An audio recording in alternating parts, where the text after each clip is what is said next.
आज मी केली अळवडी. त्यासाठी घेतली अळूची पानं, स्वच्छ धुवून घ्यायची अळूची पानं. त्यासाठी लागणारं साहित्य बघूया आपण.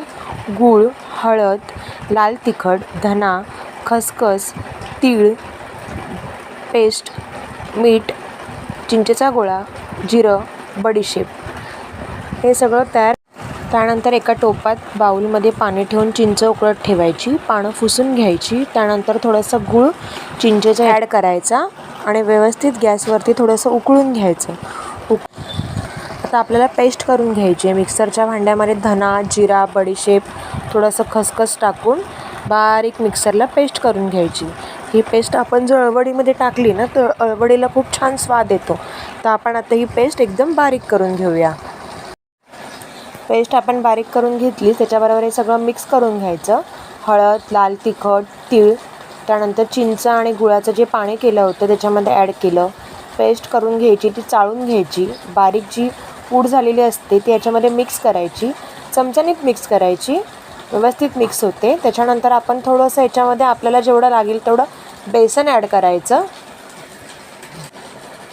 बेसन ॲड करायचं व चमच्यानीच पूर्ण ते मिश्रण एकत्र करून घ्यायचं. मग आपण तांदळाचं पीठ पण याच्यामध्ये थोडंसं टाकणार आहे. काही लोक गव्हाचं टाकतात, ज्वारीचं टाकतात. मी तांदळाचं पीठ वरून ॲड.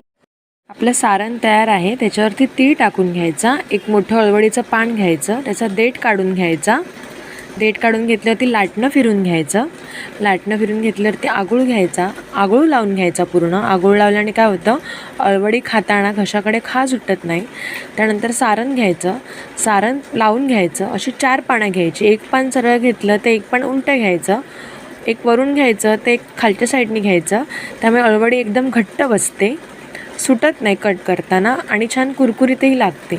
आता एक दुसरं पान पण मी लावून घेतलं आहे. असं परत आता एक तिसरं पान लावून घ्यायचं, ते सरळ लावायचं. चौथं पान परत उलटं लावायचं. अशी छान 4 पानांची अळवडी मी करून घेतली. 4 वड्या केल्या मी. एका टोपात थंड पाणी गरम करत ठेवायचं. त्यानंतर तेल टाकायचं, वरती झारगं ठेवायचं. 4 अळवड्यांची ही वडी आहेत, त्याच्यावरती लावून घ्यायच्या व्यवस्थित. त्याला तेल लावायचं की जेणेकरून ते चिकटू नये. आणि 15 मिनटं वाफून घ्यायचं.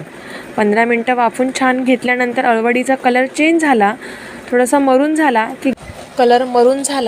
की व्यवस्थित थंड करत ठेवायचं.